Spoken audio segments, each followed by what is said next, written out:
హరీష్ రావు గారు చెప్పినరు కాళేశ్వరం అంటే ఒక మేడిగడ్డ కాదు, దీంట్లో ఎన్నో కాంపోనెంట్లు ఉన్నాయి.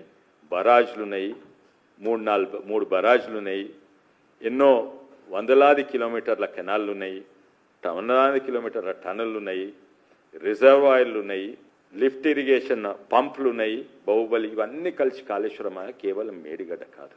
అయితే వారు చెప్పింది అక్షరాల నిజం. కాళేశ్వరం అంటే ఒక ప్రాజెక్ట్ కాదు, ఒక సిస్టమ్.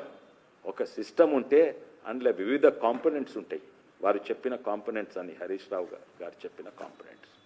అయితే దీంట్లో అన్నిట్ల పెద్ద లోపం అంటే వాస్తవంగానే అన్నిట్ల పెద్ద లోపము మేడిగడ్డ స్ట్రక్చరల్ ఇంజనీరింగ్ డ్యామేజ్ కాదు. దానికి ఎన్నో కారణాలు ఉంటాయి.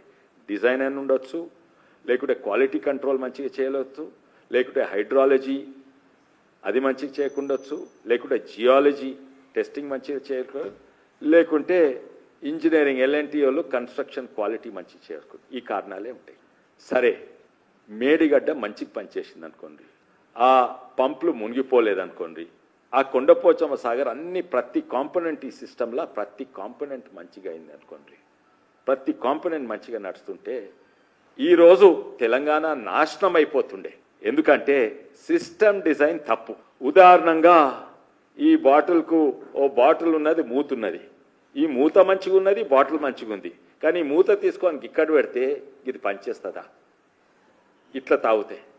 అయితే ప్రతి కాంపోనెంట్ మంచిగా ఉన్నా కూడా సిస్టమ్ డిజైన్ అసలు ఎనాలిసిసే చేయలేదు. అది సిస్టమ్ డిజైన్ తప్పు, ప్రతి విధానంగా తప్పు. కాళేశ్వరంది ఏ సైన్స్ ప్రకారంగా తప్పు, ఇది జియో హైడ్రో మార్ఫాలజీ ప్రకారంగా తప్పు, హైడ్రాలజీ ప్రకారంగా తప్పు, జియాలజీ ప్రకారంగా తప్పు,